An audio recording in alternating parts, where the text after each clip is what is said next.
السلام علیکم، زه ارشد کیوم. نن دغه کومه ویډیو ده، ډېره زبردسته ویډیو ده.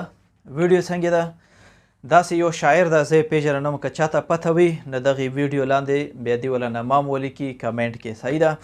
داسې یو شاعر ده څه د هغو شاعرانو غندنه یې کړې ده څه کوم علماو پسې غږېږي، طلباو پسې غږېږي، اسلام پسې خبرې کوي، مدرسو پسې خبرې کوي. د هغو شاعرانو 2 ټکې شاعران څه ځان له شاعران جوړ کړي، هغو غندنه یې کړې ده. رسۍ څه واورو د شعرونه. ډېر زبردست شاعر ده. څه هر څوک ده د دې وله نامه بیا ماته کمنټ کې ولیکو. صحیح ده؟ دا نظم ځینې شاعرانو ته ډالۍ دی. د نظم عنوان دی غندنه.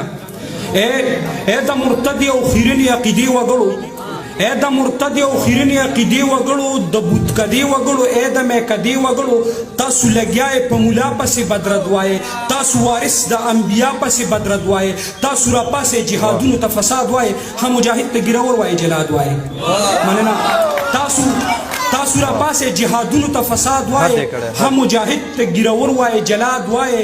تاسو دا لوی لوی عذابونه هم یو ټوکه ګڼئ، تاسو برزخ او دوزخونه هم یو ټوکه ګڼئ. تاسو د دین په سپکاوي پسې قیسې هم کوئ، چې قلم پورته کړئ نو بیا خدای نه ګیلې هم کوئ. تاسو د خدای پشتونولۍ هم د شکونو ښکار یې، ځکه چې تاسو د ملحد سوچونو ښکار یې. ما ته ثابته کړئ په کومه یو خبره ګڼئ چې میکده تاسو محراب منبر نه غوره ګڼئ. ما ته ثابته کړئ په کومه یو خبره ګڼئ چې میکده تاسو محراب منبر نه غوره ګڼئ.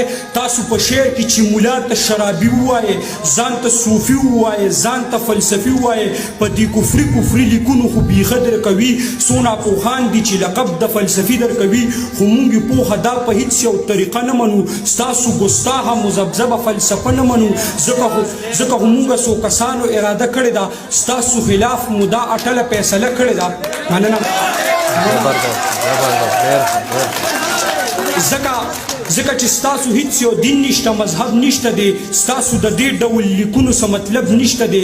ځکه هموږ څو کسانو اراده کړې ده ستاسو خلاف مو دا اټله فیصله کړې ده چې دا بربنډه نظریه درله بیخي ختموو، دغه مرتده عقیده درله بیخي ختموو.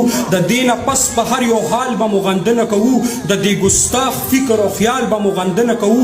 رانه به نور سپکاوي هېڅکله د دین نه کوې، رانه به نور د مدرسې جومات توهین نه کوې، رانه به نوره په منبر پسې خندا نه کوي، رانه غندنه دې نه پس به د مولا نه کوي، رانه به نوره په منبر پسې خندا نه کوي، رانه غندنه دې نه پس به د مولا نه کوي.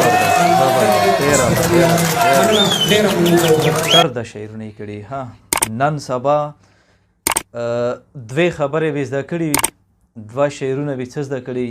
څه هر شعر کې طالب، حافظ، مولا، مسجد، مدرسه دا به رانیولي. او که د فرض و تپوس ونه وکړې په منځه کې فرض سورې، په غسل کې فرض سورې، ورته پته به نه وي، خو صرف ټارګیټ به څه وي؟ اصل کې ټارګیټ عالم مولا نه وي بلکې دین اسلام وي. دا مرتده خلک وي، منافق خلک وي. دومره موټې کو عزت ورته ویر کو. څه کوم د علماو عزت کوي، ویلې څه علما څه کوم دي، دا وارثین دي د انبیاو وارثین دي، نه هغو ته عزت ور کو. که دا ویډیو مو خوښه شوي چینل د سره سبسکرایب کو، لایک یې کو او مخ ته شیر کو. ډېره مننه. السلام علیکم.